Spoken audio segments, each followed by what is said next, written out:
하나님께서 우리에게 주시는 말씀 갈라디아서 1장 6절부터 17절까지. 여러분, 이단 신천지 모략이라는 것을 아십니까? 모략이라는 말은 거짓말과 거짓 행동을 통해서 거짓 연기를 하는 것을 갖다가 신천지 이단 사이비가 쓰는 모략이라 그래요. 자, 예를 들어볼까요? 목사님이나 교회 리더들의 말이라고 다 믿으면 안 돼요. 그러면서 교회와 목사에게 불신감을 조장하는 일, 가톨릭이 부패한 것처럼 요새 교회들 다 썩었어. 당신 교회도 문제 많지. 교회에 불만과 불평을 일으키는 일.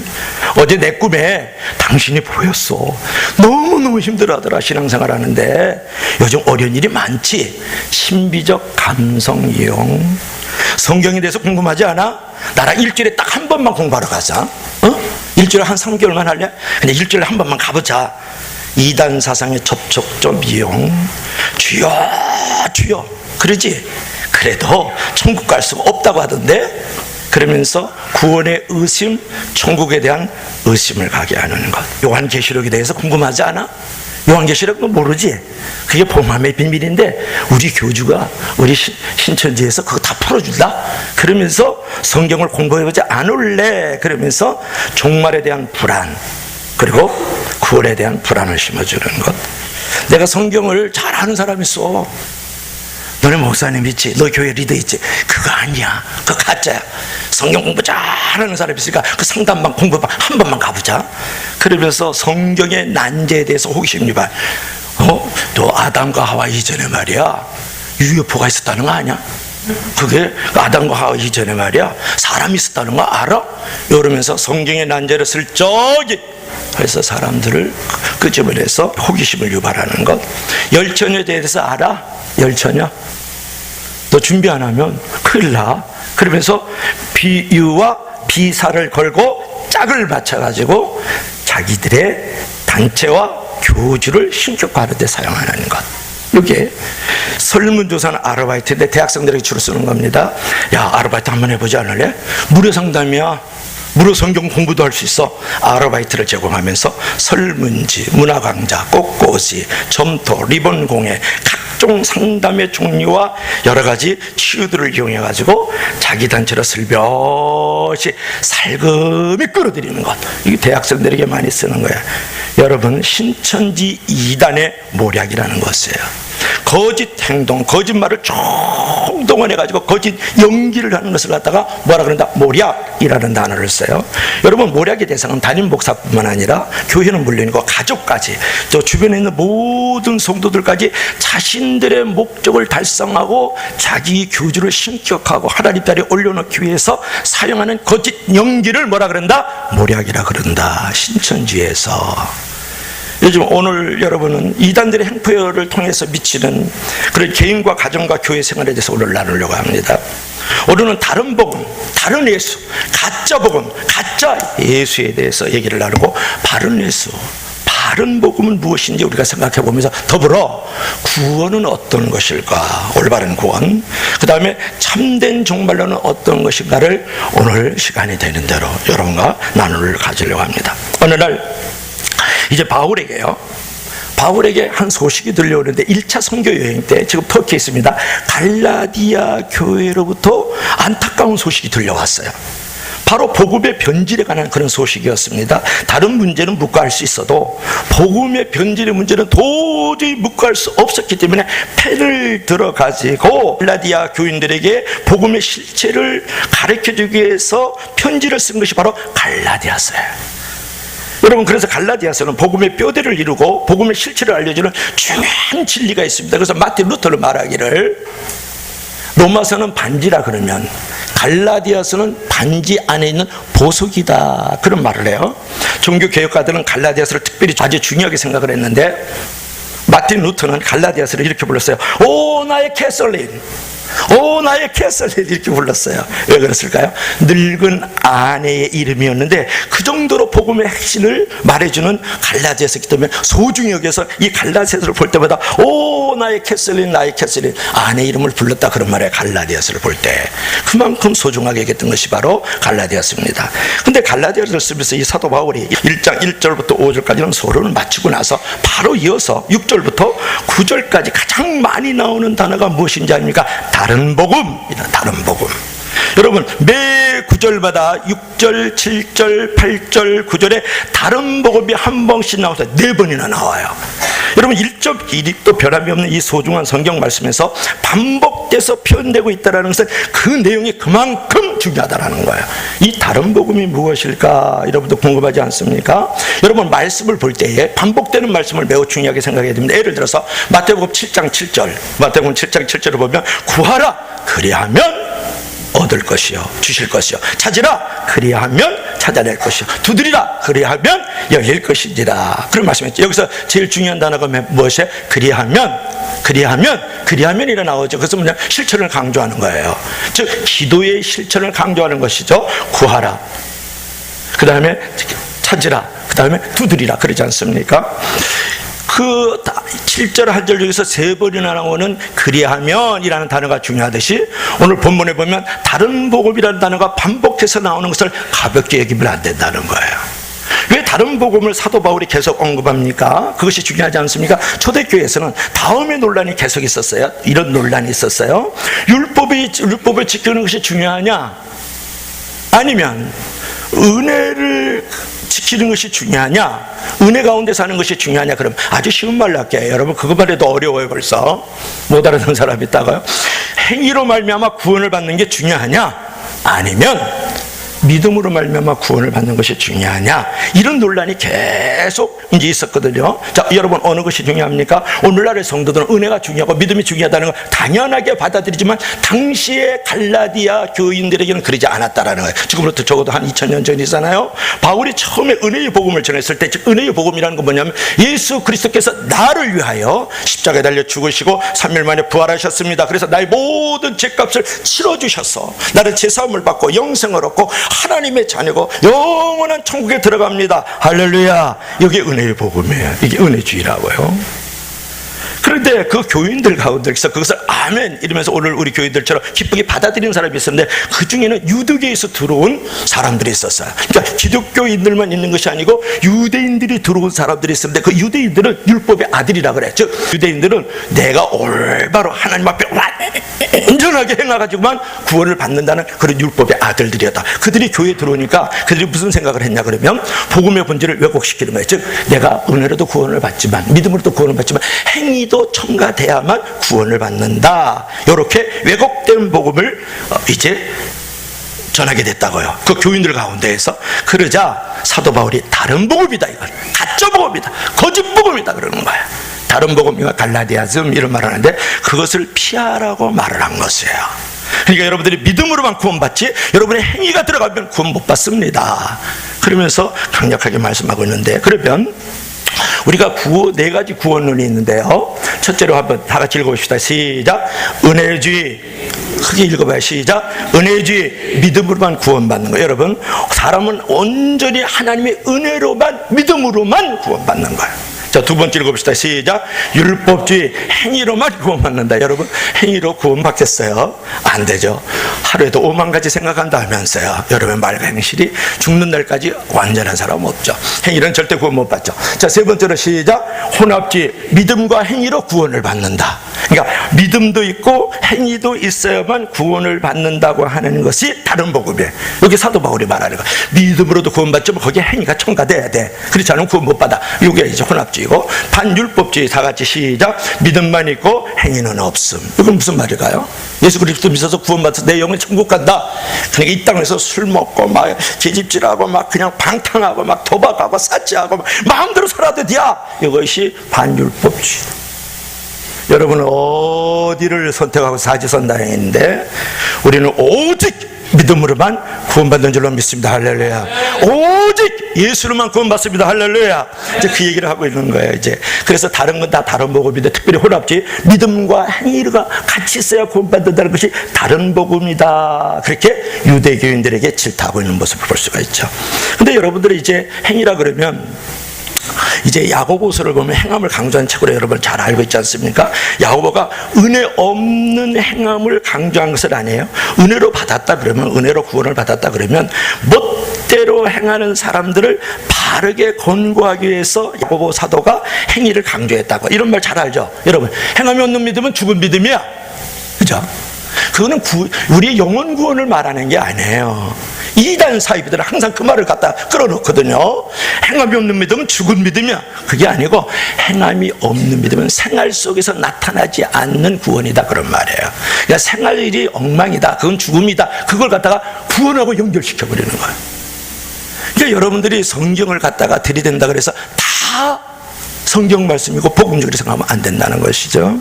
여러분, 무슨 말씀이냐 그러면 행함의 필요성을 느끼는 상황 속에서 슬쩍 끼어들어오는 것이 바로 본문에 나오는 다른 복음인데요. 이 다른 복음을 흔히 갈라디아즘이라고 하는데, 갈라디아즘은 이렇게 주장합니다. 구원은 율법을 지켜서만도 아니야. 구원이라는 것은 은혜로만도 아니야. 사람은 은혜로도 구원을 받고 행위로도 구원이 완성된다. 여기에 이단 사입이에요. 오직 무엇으로만? 예수 그리스도를 믿음으로만 구원받는 줄로 믿습니다. 할렐루야. 그러니까 일부 그 갈라디아 교인들이요, 그런 주장을 하는 것에 넘어가고 있었단 말이에요. 그러니까 내가 개척한 교회인데 그런 갈라디아 다른 복음, 가짜 복음, 거짓 복음에 넘어가는 것을 보고 너무 안타깝게 생각해요. 여러분, 다른 복음도 문제지만 오늘날 많은 성도들이 다른 예수를 쫓는 것도 문제다. 많은 사회 속에서. 본문 6절 7절 보세요. 그리스도의 은혜로 너희를 부르신 이를 이같이 속히 떠나 다른 복음을 따르는 것을 내가 이상히 여기노라. 다른 복음은 없나니 다만 어떤 사람들이 너희를 교란하여 그리스도의 복음을 변하게 하느니라. 아멘. 여러분, 다른 복음으로 다른 예수를 쫓게 하는 이단 사이비 단체들이 얼마나 많이 있는지 압니까? 오늘은 이단 사이비 요즘에 아주 강력하게 나쁜 영향을 끼치고 있는 이단 신천지 이반에 대해서 한 10분 정도 제가 설교를 하려고 그래요. 잘 들어보십시오. 이단 신천지 이만희, 신천지 그런데 정말 신천지의 존재를 아는 사람이 없어요. 거의 잘 몰라요. 이 신천지는 생긴 것도 장난은 아니죠. 나이가 90입니다, 이 친구가. 보세요. 평상시엔 저렇고 외도하고 김남희하고 외도하고 이제 그리고 본부인 놔두고 말이죠. 아방궁 짓고 이렇게 사는 친구인데, 이 친구는 말이죠, 1931년 9월 15일에 태어났어요. 지금으로부터 90년 전입니다. 90살 됐어요. 경북 청도 출신인데 1957년에 전도관에 들어가요. 박태선 전도관 여기 들어갑니다. 입문해요. 그리고 1976년에 장막선전에 이제 들어갔고요. 유재열의 장막선전이라고 그 박태선 밑에 같이 있던 유재열이가 또 이제 만약에 지부를 내었다고 생각하면 되겠죠. 그러니까 1984년에 신천지를 세워요. 그럼 그 나이가 몇 살이냐 그러면 한 50살 넘어서 한 60살 됐을 때 신천지를 세웠거든요. 그는 이제 어떤 말을 하냐면요, 원래 이단 사이비들은 항상 자기 영웅담이 나타납니다. 그가 들판에서 막 기도를 하는데 별이 갑자기 머리에서 3일 동안이나 빙빙빙빙빙빙빙 돌고 있었다는 거야. 그때 얘가 돌아버린 줄로 믿을 수 있기를 바랍니다. 그때 돌았어요. 그때 들판에서 기도했더니 별이 3일 동안에 빙빙 돌대. 그리고 자기가 이제 환난을 당하면서 이제 자살을 하려고 산에 올라가던 중에 환상이 쫙 보였는데 한 건장한 남자가 나타나 오늘 내가 너를 인도하리라. 이제 그랬다는 거야. 그때 잘못된 환상이 보이기 시작하는 거죠. 그 후에 이제 박태선 씨 신앙촌에 머물러요. 그리고 이제 장막성전 유재열에 들어갔다가 유재열이라는 사람이 1980년도에 이제 3월 13일에 천국이 온다, 지구의 종말이 온다 이래갖고 이제 거기서 같이 공부를 하고 박태선을 밑에서 이제 수업을 받고 있다가 애언이 틀리자 거기를 탈퇴해가지고 안양시 비산동에 신천지 교회를 세우는 거예요. 그게 바로 이 신천지 이만이거든요. 자, 그러면 우리가 여기서 생각이 될 것은 뭐냐면 신천지의 총회 조직은 누구냐면 총회장이 이만이거든요.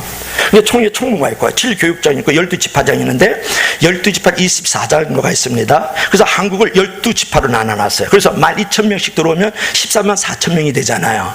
12지파로 나눴으니까 12,000명씩 들어오면 14만 4천 명이 되는 순간에 이제 그 지상 천년 왕국이 이루어지면서 14만 4천 명 가운데 자기들이 다 왕 같은 제사장이 된다는 거예요.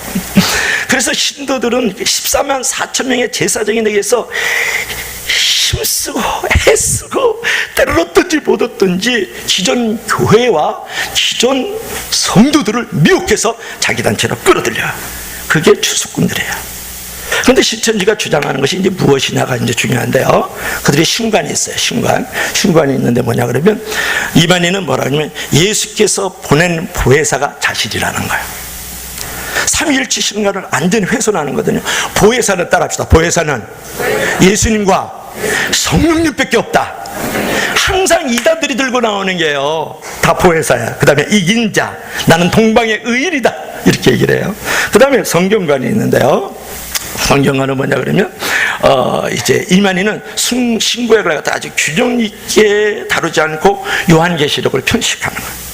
성경 전체를 다 차별하는 것이죠. 그리고 계시록을 왜곡 해석하고 하나님의 창조와 구성 및 완성으로 해석하지 않고 말세론과 특정한 자의 선택, 즉 14만 4천 명 신천지를 믿어야만 구원을 받을 수 있다 그래요. 이런 성경관을 주장하거든요. 그러니까 계시록은 이만희를 위한 신천지를 위해서 애연된 것이다, 이렇게 말을 하고, 계시록은 이만희만이 해석할 수 있다, 그렇게 말을 하는 거예요. 그러니까 우리가 14만 4천 명이 구원받은 수입니다, 이것도 이제 문제인데, 그걸 문자적 해석을 하고 있는 거예요. 우리가 성경을 보면 상징적으로 해석해야 될 거, 문자적으로 해석해야 될 게 있거든요. 그러니까 이단 사이비 교주들은 한 사람도, 우리 한국교회 역사상 한 사람도 교회사를 보면 신학교를 나온 사람이 없어요. 그냥 기도하고 성경 많이 읽고서는 그냥 은혜 받아가지고 해석하니까 그렇죠. 그게 바로 문자적 해석이거든요.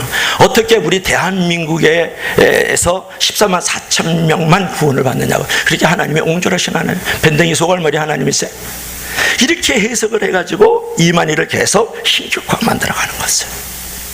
그들이 구원관을 보세요. 이만희는 자신이 오늘날 성령으로 온 지상 명령자고 곧 약속한 문자로서 자신으로부터 듣고 보고 믿고 지키는 자가 구원을 받을 수 있다. 다시 한번, 자신으로부터 듣고 보고 지키는 자가 구원을 받을 수 있다. 이는 유일한 중보이신 예수 그리스도를 격화시키고 부인하는 거잖아요. 그래서 요한 사도가 뭐라 그랬어요? 너희들은 예수 그리스도를 이 땅에서 오신 것을 부인하는 자는 곧 적그리스도냐. 그래서 그가 쓴 책이 하나 있는데 요한계시록의 실상이라는 책인데 성경과 동등한 위치를 갖다 놓고 있어요. 그래서 성경은 끝났고 요한계시록의 실상, 요게 중요하다라는 거예요. 그래서 자기 단체의 확장과 자기가 더욱더 교주가 되고 신격화 되는데, 하나님 되는데 사용하고 있는 것이죠. 그들이 사용하는 교회관이 있는데 말이죠, 우리는 교회라 그러잖아요. 근데 걔네들은 성전이라 그래요. 그 증거 장막 성전, 유일한 신천지들이 쓰는 이제 자기들이 세운 그 증거 장막에 봐야만 구원의 방주가 있다고 주장하고요. 기성교회를 부인하면서 세운 장막들을 계속 넓혀가려고 노력하죠. 그들의 선교 방법이 있어요. 이게 중요한데, 우리는 선교를 가면 뭐 밀림에도 들어가고 도시도 들어가고 타문화권에도 들어가고 막 그러지 않습니까? 얘네들은 기성교회 위장 등록을 해요. 그리고 교회들을 미혹시키고 결국 교회를 떠나게 하고 파탄시켜버리는, 단임 목화제를 몰아내고 교회를 접수를 해요. 결국 그들의 전도 대상자는 무신론자가 아니라 기존 교회 성도들이라는 데 문제가 있는 거예요. 그리고 기성교회 목사와 기성교회 모든 성도들은 다 잘못된 저주의 씨앗을 받아 다 지옥불에 던져줄 자고 많은 사람을 지옥으로 들어가게 하는 통로라는 거예요. 그러면서 기성교회에 어떻게든지 집투를 해가지고 그들을 끄집어내려고 하는 추수꾼들이에요. 그래서 그들이 영적 추수꾼들이에요. 그래서 자신의 교회를 만드는 것을 이제 선교론으로 가지고 있다. 이제 그런 부분을 우리가 이제 생각해 볼 수가 있는 것이죠. 여러분도 종말관이 중요한데요. 신천지는 재밌어요. 요한계시록에서 요한이 이제 그 터키로 그 밑에 반모섬이 있거든요. 거기서 환상을 보고 쓴 거예요. 요한계시록이요. 요한계시록은요, 하루 만에 본 환상을 요한계시록을 쓴 거예요. 22장까지. 그런데 얘는 뭐라 그러냐 그러면 요한이 편지한 것은 한국이라는 거예요. 동방인 한국이라는 거예요. 그리고 한국 중에서도 7 촛대가 있는 과천에 있는 신천지 교회에서 새 하늘과 새 땅과 새 예루살렘이 시작될 것이라고 주장을 해요. 그러니까 이만희는 요한계시록은 환상계시였다 그러면 자신은 속히 이루어질 실상계시를 보여준다고 말하고 있어. 이처럼 신천지의 주장과 교리는 성경을 비유와 비사로 짝으로 왜곡되게 해석하면서 단지 이만희를 신격화하려는 목적으로 삼고 있다, 그런 것을. 그러니까 예를 들어 이제 볼 것 같으면 참 재미있는 건 뭐냐면 우리가 요한계시록 같은 건 안 보이잖아요. 아무것도. 자기한테만 열려진 이 계시라는 거예요. 자기만이 요한계시록을 해석할 수 있다라는 거예요. 봉함의 비밀이 열려졌다 이렇게 얘기를 하거든요. 근데 가장 이제 그 무서운 이제 그 교리는 뭐냐 그러면요. 계시록 7장 4절부터 8절, 14장 1절부터 5절에 나오는 건데 신일 합일과 육체 영생교래. 이건 뭐냐 그러면 이제 자기들이 이렇게 모아놓은 14만 4천 명이 이렇게 차게 되면 예수의 영은 이만희 자신에게 육체와 결합을 하고, 잘 들으세요. 그 다음에 14만 4천 명 이미 순교한 14만 4천 명의 영하고 이제 14만 4천 명 자기들이 모아놓은 그 인간들하고 이제 이렇게 이제 합쳐져 가지고 그래서 신일 합일이 일어나고 영적 결혼이 일어나서 첫째 부활이 이루어지면서 동시에 천년왕국이 쫙 열려지면서 14만 4천 명이 천년왕국을 만들어가면서 영생 불사체, 영혼이 죽지 않는다, 몸이 죽지 않는다라는 거야. 그런데 중요한 것은 지금 이만희 옆에 이제 3인 가운데, 영혼이 죽지 않는 3인 가운데 한 사람이 벌써 죽었어요. 그리고 이만희가 지금 실체 타고 다녀요, 병원에서는. 여러분, 현재 신천지에 와서 죽는 사람이 있는 것은 아직 합일이 되지 않았기 때문이고, 빨리 죽음을 끝내려면 14만 4천 명을 채워야 된다. 그래서 신천지인들은 죽지 않을 수 있다는 그런 허황되고 거짓된 육체 영생교리에 눈이 몰아가지고 좌우를 돌아보지 않고 14만 4천 명에 들어가기는 행위, 그 열심을 가지고 전도에 매달리는 거예요. 우리 교회까지도 왔잖아요. 추수금 보냅니다 그러더라고요. 젊은 친구 둘이 여자 남자가 와서 나한테, 여러분 이것을 갖다가 말하면 따라합시다. 조건부 종말론, 조건부 종말론, 조건부 구원론. 근데 재미난 것은 지금 신천지가 20만 명이 넘었어요. 그럼 14만 4천 명이 넘었으니까 이제 죽는 사람이 없어야 되잖아. 그러니까 뭐라 그런지 아세요? 14만 4천 명의 자격이 된 사람이 아직 안 됐습니다. 14만 4천 명의 자격되는 사람이 없습니다. 그래서 아직 이제 우리가 영생 불사체로 들어가지 않고 천년왕국을 안 들어가, 이런 말을 해요. 그러면 14만 4천 명이 들어가는 자격은 누가 결정하는 거고, 그 기준은 뭐냐? 이 나쁜 놈아. 이렇게 사람들을 미혹하면서 재산 반환권을 가지고 있어요. 그래서 그 치료가 깊숙이 들으면 재산을 다 바쳐야 돼요. 하늘나라에서 천국이 있고 영생 불사체로서 천년왕국에 그게 무슨 소용이 있느냐 이러는 거예요. 몸 빼앗기죠, 가족 빼앗기죠, 영혼 빼앗기죠, 사회적 병리 현상을 일으키죠. 그런데 이렇게 만들어놓은 인간이 누구냐 그러면 박태선이에요. 여러분, 범박동 그 위에 전도관 아직도 있습니다. 5만 재단이 있는데 박태선은 말하기를 나는 5,700살 먹은 하나님이다 그랬어요. 여러분, 그리고 이 신천지의 이 조건부 종말론은 사실은 전도자의 설립된 박태선과 그 아류들에게 즉각적 영향을 받았는데 이걸 가장 집대성해가지고 잘 만들어 놓은 게 이만이거든요. 근데 박태선이 뭐라 그러냐면 난 동방한국에 온 하나님이요, 구원받을 14만 4천 명을 만드는 감람나무다, 나는 영생 불사한다. 박태선은 자신이 이긴 자야, 난 보혜사야, 동방의 의인이야, 말세의 의인이야, 말세는 하나님의 정권대서로서 14만 4천 명의 의인에 차면 예수님 모시게 하고 천년성을 이루어갈 것이다 그러면서 300만 신도를 갖고 있었어요. 지금은 다 무너졌지만.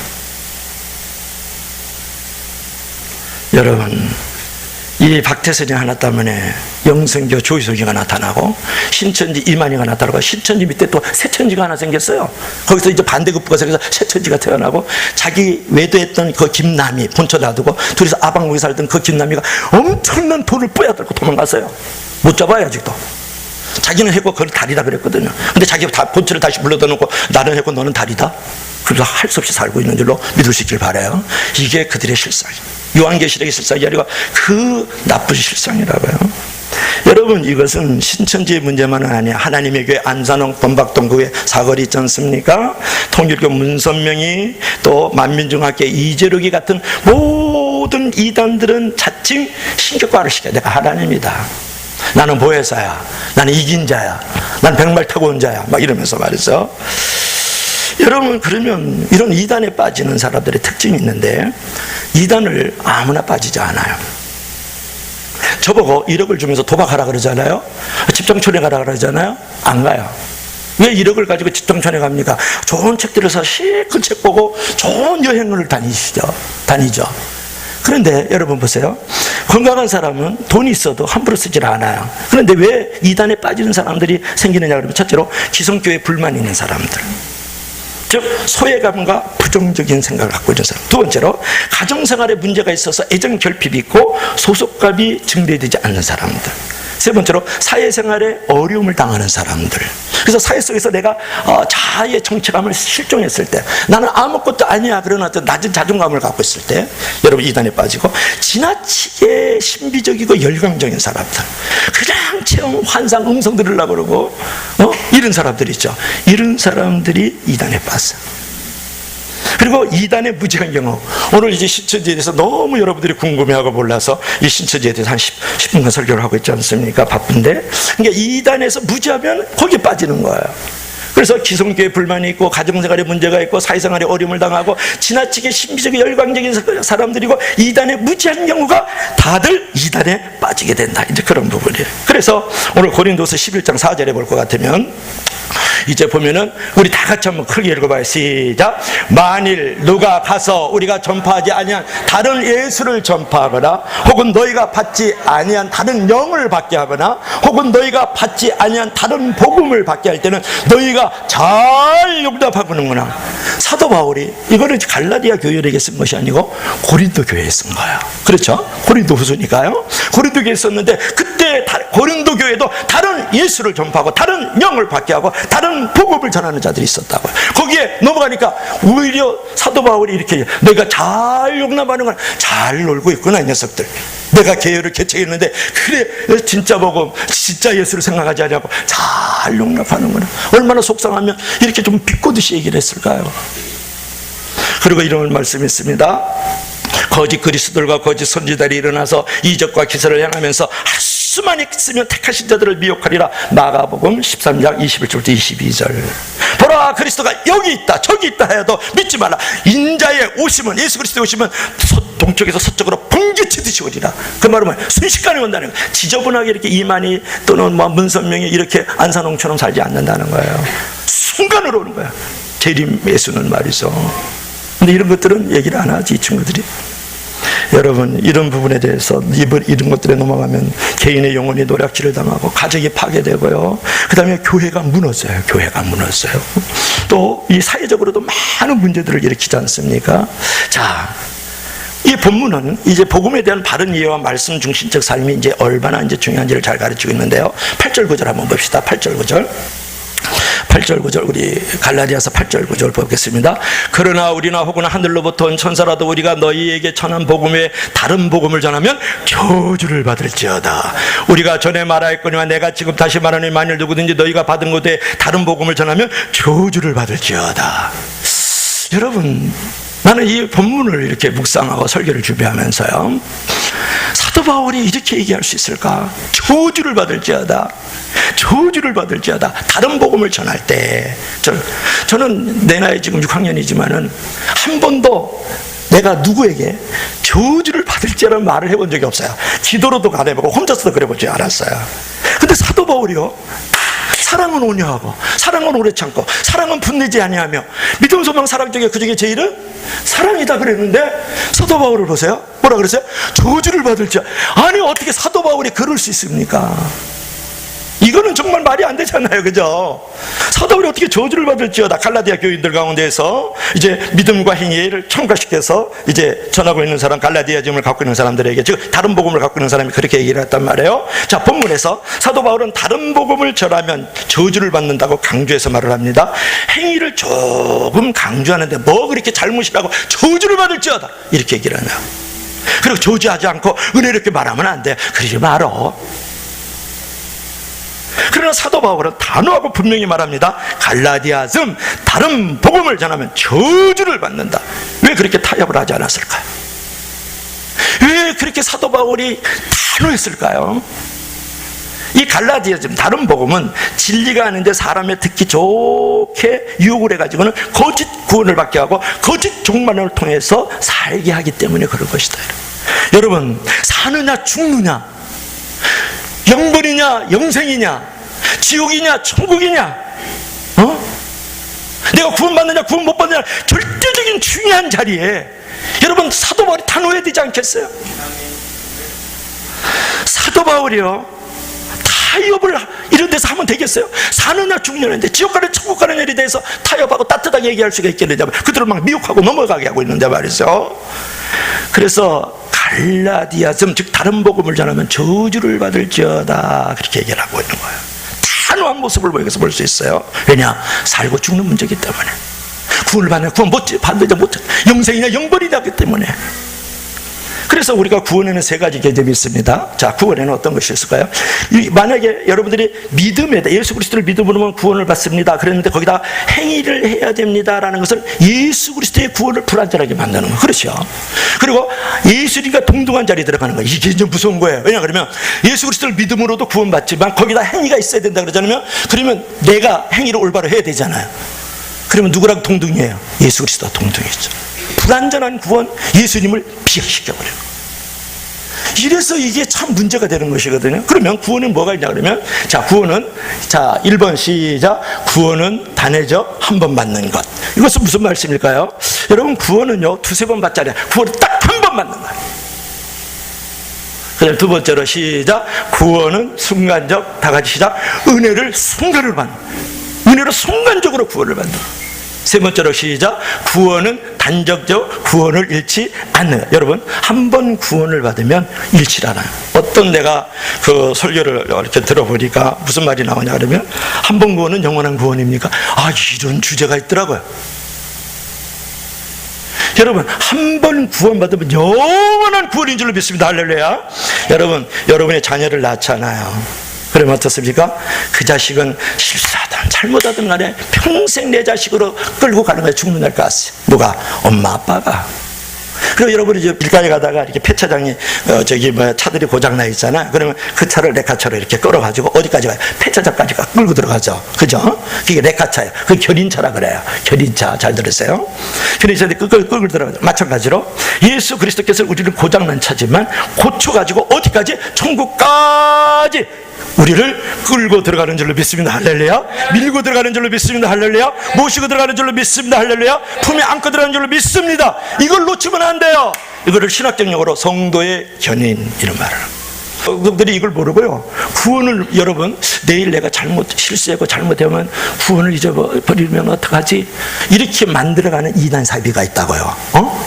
그러면 여러분 얼마나 불안합니까? 죽는 날까지 내가 구원받을 확신도 없고 천국 가는 확신도 없으면 이게 삶 안 나가서 예수 믿는 게 뭔데요? 예수를 믿는 것을 구원받기 위해서 믿는 거예요. 예수 믿는 것을 천국 가기 위해서 믿는 거예요. 다른 건 다 부수적인 거예요. 다른 거 다 쓸데없어요. 어떻게 보면 내가 천국 가기 위해서 내가 교회를 다니는 거고 예수를 믿는 것이고, 내가 구원받기 위해서 예수를 믿는 것이고 교회를 다니는 것이지, 그 다른 건 다 부대적으로 오면 오고 말면 많은 것이죠. 여러분, 이런 것에 속아 넘어가지 않길 주 이름으로 축원합니다. 한 번 구원받으면 끝까지 구원받는다. 그래서 히브리서 10장 14절 한번 보세요. 자, 우리 다 같이 한번 읽어봐요. 자, 성도의 견인, 구원은 단정적이다, 그런 말인데 시작. 그분은 단 한 번 당신 자신을 바침으로써 거룩하게 만드신 사람들을 영원히 완전하게 해 주셨습니다. 아멘. 감사하다. 그 다음에 요한복음 10장 28절 우리 다 같이 시작. 내가 그들에게 영생을 주리니 영원히 멸망하지 않을 것이요 또 그들을 내 손에서 빼앗을 자가 없느니라. 아멘. 여러분, 내가 한번 예수 그리스도를 믿어서 구원받으면 영원히 하나님의 아들 되고 하나님 천국 시민이 되어서 천국에 사는 줄로 믿을 수 있기를 바랍니다. 그러니까 이 말씀들은 뭐냐면, 구원받은 자가 행위를 잘못했다고 해서 구원을 잊어버리거나 마귀에게 빼앗기지 않는다는 말씀이거든요. 그렇다면 멋대로도 살아도 됩니까? 그러면 멋대로 살아도 돼요? 천국 가고 이제 하나님 아들 되고 천국을 유업으로 받게 되니까, 진짜 구원받은 사람은 선한 양심과 선한 의식이 있기 때문에 절대로 멋대로 행동하지 않습니다. 싸구려 신앙으로 안 만들어가요. 값싼 은혜로 안 만들어간다고요. 결국 행위는 구원의 조건은 아니지만 구원받은 사람에게는 구원받은 성도다운 행위가 나올 수밖에 없다, 그런 말이에요. 중요한 것은 오늘 이제 구원의 문제와 관련된 것이기 때문에 바울은 강한 어조로 다른 복음을 쫓으면 절대 안 된다고 한 것입니다. 그가 강한 성격을 가졌긴 하지만 이렇게 강하게 저주를 받을지라고 표현하는 것을 보면 진리를 수호하려는 그런 강한 열정을 우리가 볼 수가 있는 거죠. 바울은 부드럽게 살고 싶었을 것이에요. 왜 그렇게 내가 욕을 먹어가면서 그렇게 단호하게 얘기를 하면서 누가 욕 먹고 싶었겠습니까? 그러나 이 복음 진리, 즉 예수 진리는 영혼과 관련된 너무 중요한 것이기 때문에 그냥 양보할 수 없고 그 문제 때문에 욕을 먹어도 내가 좋다, 그렇게 결정을 한 거야. 왜냐? 사느냐 죽느냐, 영벌이냐 영생이냐, 지옥이냐 천국이냐, 그렇기 때문에 믿으시면 다 같이 아멘. 이제 이런 부분들이 중요하죠. 근데 본문 10절에서 오늘 본문 10절 한번 봅시다. 10절은 안 했을걸. 10절 한번 읽어봐요. 우리 다 같이 시작. 이제 내가 사람에게 좋게 하랴 하나님께 좋게 하랴 사람들에게 기쁨을 구하랴 내가 지금까지 사람들의 기쁨을 구하였다면 그리스도의 종이 아니니라. 이것이 여러분들의 인생의 좌우명이 되면 얼마나 좋을까요? 여러분의 신앙의 철학이 되면 얼마나 좋을까요? 여러분의 방 안에 이것이 액자화되어 있으면 얼마나 멋있을까요? 내가 사람을 좋게 하랴 하나님을 좋게 하랴 내가 지금까지 사람을 기쁘게 했다면 하나님의 종이 아니라 하나님의 백성이 아니라는 거예요. 그래서 단호하게 사람을 좋게 하게 하기 위해서 하나님을 좋게 하기 위해서 단호하게 거룩한 분노를 일으키고 있는, 거룩한 열심을 내고 있는 이 사도 바울의 그 은혜를 보십시오. 사람도 기쁘게 해야 되지만 하나님을 먼저 더 기쁘게 해야 될 줄로 믿습니다. 할렐루야. 그래서 요한 사도가 이런 말을 했어요. 요한일서 1장 10절에 보면 누구든지 이 교훈을 가지지 않고 너희에게 나아가거든 그를 집에 들이지도 말고 인사도 하지 말라 그래. 여러분 너무 냉담하지 않아요? 우리 말로 냉정인데 이 교훈을 가지지 않고 즉 바른 복음 바른 예수를 가지지 않는 자들에게는 집에 들이지도 말고 인사도 하지 말라. 요한일서 1장 10절. 누가 그랬어요? 이거는 요한 사도가 그런 거죠. 그래서 저와 여러분들은 어떨 때는 진리를 수호하기 위해서 예수 그리스도를 지키기 위해서 우리가 단호하고 거룩한 분노도 가질 줄로 믿습니다. 할렐루야. 무엇보다도 하나님께 영광을 돌릴 수 있는 사람들이 되어야 되겠다, 그런 부분이죠. 그러면서 오늘 6절 9절에서 보면은 그 다른 복음과 반대의 개념을 등장시키는데 11절 한번 보세요. 11절 한번 읽어봅시다. 형제들아 내가 너에게 알게 하노니 내가 전한 복음은 사람의 뜻을 따라 된 것이 아니니라. 그렇게 말씀하고 있죠. 형제들아 내가 알게 하노니 내가 전한 복음은 사람의 뜻을 따라 된 것이 아니니라 그랬어요. 여기서 내가 전한 복음이 뭐예요? 이게 바른 복음이죠. 바른 예수인데 11절 12절 말씀을 보세요. 형제들아 내가 너에게 말하노니 내가 전한 복음을 사람의 뜻을 따라 된 것이 아니니라. 이는 내가 사람에게 받은 것도 아니요 배운 것도 아니요 오직 예수 그리스도의 계시로 말미암은 것이니라. 그렇게 말씀하고 있어요. 여기서 우리가 이제 다른 복음하고 이제 진짜 복음하고 뚜렷한 차이를 보여주고 있는데요. 다른 복음은 어떤 거예요? 성경을 보세요. 11절 12절에 보니까 뭐래요? 다른 복음은 뭐예요? 사람의 뜻으로 난 거예요. 문선명이가 사람의 뜻이잖아요. 신천지 이만희가 사람의 뜻이야. 하나님에게 안산홍이가 사람의 뜻이잖아요.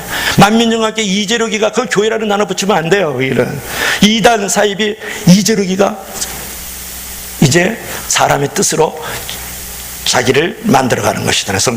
성경을 다 귀주를 데리고 있지만 다 자기가 하나님이라는 쪽으로 몰고 가는 거야. 자기 단체로 들어와야만 구원을 받는다. 그럼 다 이단이에요. 그거는 얘기할 거. 직통계시 받았다. 여러분 그 사람은 이단입니다. 직통계시, 자기만이 하나님과 통한다는 거 아니에요. 자기만이 비밀이 열려졌다고 얘기하는 건 다 이단이에요. 처음부터 끝까지 누구든지. 그런데 보세요. 진짜 복음은 뭐예요? 여기서 보세요. 여러분 두 번 설교할 수 없는 거니까 잘 보세요. 11절에 보니까 11절 12절에 보니까 뭐라 그랬어요? 11절에 보니까 진짜 복음은 하나님의 뜻을 따라 난 것이다. 그것은 뭐예요? 예수 그리스도의 계시예요. 계시라는 것은 딱 두 개예요. 예수 그리스도가 특별 계시고 하나님의 말씀인 성령이 계시인 줄로 믿습니다. 할렐루야. 이거 외에 다른 사람의 계시는 없어요. 이거 놓치지 마세요. 이것 때문에 다 넘어가는 거야. 성경의 동등한 위치를 자기를 두고 자기가 만들어놓은 교리를 두는 거예요. 통일 같으면 통일 원리감론, 신천 이만희 같은 요한계시록의 실상 이런 것을 성경보다 더 위치를 올려놓고서 거기를 따르게 만드는 거예요. 왜? 자기가 하나님의 자기 집단을 크게 만들어야 되니까. 그게 사람의 뜻이거든요. 그러니까 예수 그리스도의 계시라는 것은 예수 그리스도와 그분의 말씀만이 계시인 줄로 믿습니다. 할렐루야. 이것이 진짜 오직 구원을 받는다는 것은 진짜 복음, 진짜 예수를 믿어야 되는 줄 믿습니다. 할렐루야. 그래서 통일교라든지 신천지라든지 하나님의 교회라든지 전도관이라든지 영생교라든지 이런 것들은 다 하나님과 사람의 뜻으로 난 것이에요. 자기를 위해서, 자기 집단을 위해서 성경을 가지고 짜집게 해놓은 거예요. 비유, 비사, 짝 이런 말을 하면서 말이죠. 그리고 거짓된 구원론, 거짓된 종말론을 들고 나오는 거예요. 요즘에 TV에 나왔죠. 피할 땅은 피지다 그래가지고 피지로 400명 끌고 들어가서 사람 죽이고 구타하고 신옥주 목사라고 구속됐어요. 교사살해, 살인교사라. 여러분, 그래서 사람의 뜻을 쫓아서 사람을 쫓아가지 말고 하나님의 뜻을 쫓아서 하나님의 말씀과 예수 그리스도만을 쫓아갈 수 있는 저와 여러분들이 되게 주의 여러분을 가지려 축원합니다. 어느 누가 와도 그거는 적그리스도예요. 거짓 선지자예요. 어느 누구의 말씀도 그것은 성경을 벗어나면 그거는 멸망에 가증한 자식으로서 지옥에서도 아주 뜨거운 곳에 들어가는 것이라고 하는데, 그래도 오늘 결론을 맺어야 되겠습니다. 오늘 보십시다. 그렇게 이제 참된 복음이 무엇인지에 대해서 말한 후에 이제 사도 바울은 하나님의 은혜가 얼마나 중요한지를 자기 변화된 모습을 통해서 간증하는데, 그가 과거에 얼마나 복음을 핍박했는지에 대해서 13절, 14절에 짧지만 생생하게 묘사를 하고 있어요. 나는 예수 그리스도를 믿는 사람 박했어요. 나는 예수 그리스도를 믿는 사람 잡아나감하게 집어넣었어요. 스테반이 죽을 때 나는 그 옆에서 잘 죽였어. 그렇게 내가 증인을 쓴 사람이에요. 그 얘기를 하면서 본문 15절 16절 말씀을 보세요. 자, 이게 중요한데 한번 읽어봅시다. 15절 16절 다 같이 시작. 그러나 내 어머니의 태로부터 나를 택정하시고 나를 부르이가 그의 아들을 이방에 전하기 위하여 그를 내 속에 나타내시기를 기뻐하셨을 때에 내가 혈육과 은은하지 아니하고. 이것이 뭐라 그러면, 여러분 어려운 얘기라고 자꾸 생각하면 여러분의 업그레이드가 안 돼요. 신앙적으로. 하나님의 선행적 은혜라 그래. 하나님의 전적인 구원, 전적인 은혜라고 한번 따라합시다. 하나님의 선행적 은혜. 시작. 하나님의 선행적 은혜. 그러니까 사도 바울이요, 갈라디아서를 쓰면서 삶의 궤적을 가만히 자기를 추적해 보니까 먼저 자기가 나기 전에 하나님이 특정하셨다는, 요게 중요한 것이에요. 그 택정을 따라서 하나님의 은혜로 자신을 불러가지고 이방인에게 예수 그리스도와 십자가의 복음을 전파하는 소명을 주시다. 그 소명에 즉각 응답했다는 거예요. 하나님의 뜻을 행하기 위해서 전도한 줄로 믿습니다. 할렐루야. 여러분, 이 간증을 보면요, 하나님의 그 은혜의 선행적 은혜와 그 사랑의 중요성을 너무 잘 묘사하고 있거든요. 그 은혜와 사랑으로 우리가 구원을 받았습니다. 즉 하나님은 우리의 행위를 먼저 보시지 않고 구원하시지 않고 먼저 구원하시고 다음에 구원받은 자답게 살도록 만들었다는 거예요. 행위를 보고 우리를 구원하신 것이 아니라 우리를 구원하신 다음에 구원받은 자답게 살게 했다. 한번 얘기를 한번 드려볼게요. 여러분이 자녀를 지금 잉태했어요. 그러면 여러분 생각해 보세요. 너가 요 뱃속에서 바르게 살고 바른 행위를 하면 내가 낳고, 잘 들으세요. 이게 하나님이 오늘 새벽에 주신 계시의 말씀이세요. 다 낳고 너 바르게 살지 않고 바르게 행위 안 하면 안 난다? 그런 사람이 어디 있습니까? 그런 엄마가 어디 있냐고요. 일단 아기를 낳죠. 낳고 나서 바르게 살고 올바르게 삶을 만들어가라. 그렇게 만들어가잖아요. 그죠? 죽을 때까지. 자, 우리 하나님 아버지께 연결시켜 봅시다. 너는 그래 바르게 살고 그렇게 행위하고 정의로워야 돼. 그렇게만 하면 내가 구원한다? 그러질 않으신 거예요. 예수 그리스도를 통해서 우리를, 예수 그리스도를 믿음으로 선물을 주셔서 예수를 믿게 하고, 그리고 나서 우리를 구원을 시켰어요. 거듭나게 하고 중생하고 다시 리제너레이션 그러잖아요. 다시 태어나게 하시고 나서 이제는 하나님의 자녀답게, 천국의 시민답게 살아라. 그래도 잘못하고 실수가 있더라도 너는 천국까지 내가 끌고 간다. 할렐루야. 이게 선행적 은혜예요. 천국까지 죄 안 짓고 구원받는 사람 어디 있습니까? 장만동 목사 천만의 말씀이에요. 성화된 관계로 가고 있는 거지 영화로움에 들어갈 수는 없어요. 이게 바로 사도 바울이 고백하고 있는 거라고요. 여러분, 이 사실을 믿을 수 있길 주 여러분을 축원합니다. 이것이 중요한 것이에요. 여러분, 뱃속에 있는 아이가 바르게 행동하고 바르게 살 때 여러분 낳아줍니까? 낳고 나서 바르게 만들어가다 그래도 안 돼도 아들은 아들이고 내 족보는 내 족보에 들어가 있는 거야. 하나님께서 마땅하시 여러분 거듭나게 하셨어요. 다시 태어나게 하셨다고요. 중생하셨다고요. 그래서 내가 이제 태어났어요. 하나님의 자녀들께 종교 시민단께 이제 여러분들을 만들어 가시다가 그래도 안 되면 여러분을 모시고 그의 품에 안고 천국에 들어가는 줄로 믿습니다. 할렐루야. 이것이 전적인 하나님의 구원입니다. 전적인 하나님의 은혜. 그 그 작품에 어떤 행위를 집어넣는지, 다른 교리가 들어가는지, 다른 사람이 들어온다는 것은 멋있는 그 미켈란젤로가 천지창조를 쫙 입이 쩍쩍쩍쩍쩍 벌어지도록 만드는데 거기다가 내가 잉크칠하는 거예요. 모든 구원은 하나님의 위대한 작품이고 아무도 손댈 수 없는 줄로 믿습니다. 할렐루야. 그 누가 와도, 그건 적그리스도야. 누가 와도 거짓의 응자다. 그 잘못된 이단 사설이고 또 사이비 이론이에요. 여기서 여러분이 하나를 건지고 갑시다. 이단하고 사이비가 구별 안 되는 사람 너무 많아요. 이단은 다른 거 하나도 없어요. 성경을 빼고 놓고 하면 이단이에요. 알겠죠? 어려움 하나 달라요. 사이비는 뭔지 아세요? 성경 안에 있는 특정한 교리 하나를 가지고 자기 집단의 이익을 위해서 수단화시키는 거예요. 무슨 말씀이에요? 사이비는 성경을 떠나지는 않았어요. 그러나 수단화시킨 거고, 도가. 이단은 뭐예요? 성경을 떠난 거예요. 자, 오늘 이제 결론을 맺어야 되겠습니다. 무디 목사 얘기하고 마칩시다. 무디가 예수님을 영접하고 너무 기뻤어요. 그래서 흥분해가지고 막 자신이 천사가 된 줄 알았어요. 그러면서 그렇잖아요. 은혜를 받으면 막 흘러가는 구름도 예쁘고 막 꽃들도 막 예쁘고 막 그러잖아요. 지가 변화되니까 그런 거지. 꽃은 원래 꽃이었죠. 몇 달을 지나니까 또 죄를 짓고 울적해졌어요. 그래서 죄로 괴로워하다가 산에 올라갔어요. 그래서 기도하는 중에 신비한 체험을 막 해요. 환상을 보고 막 음성을 들여요. 성령 충만해서 이젠 됐다, 할렐루야, 이제는 승리할 수 있어, 이제 생각하고 산을 내려왔어요. 그런데 몇 주 뒤에 시험에 들면서 또 죄로 더러워지고 또 죄를 짓는 자기 모습을 보게 돼요. 한동안 그 문제로 고민하다가 우연히 한 부흥회를 또 참석했는데 강사를 통해서 은혜를 받고 신비한 20체험까지 해요.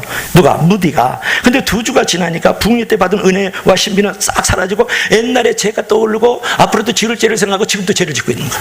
생각으로, 몸으로, 물질로. 그가 생각해서 내 양심은 화인 맞은 것일까? 나는 버림받은 사람인가?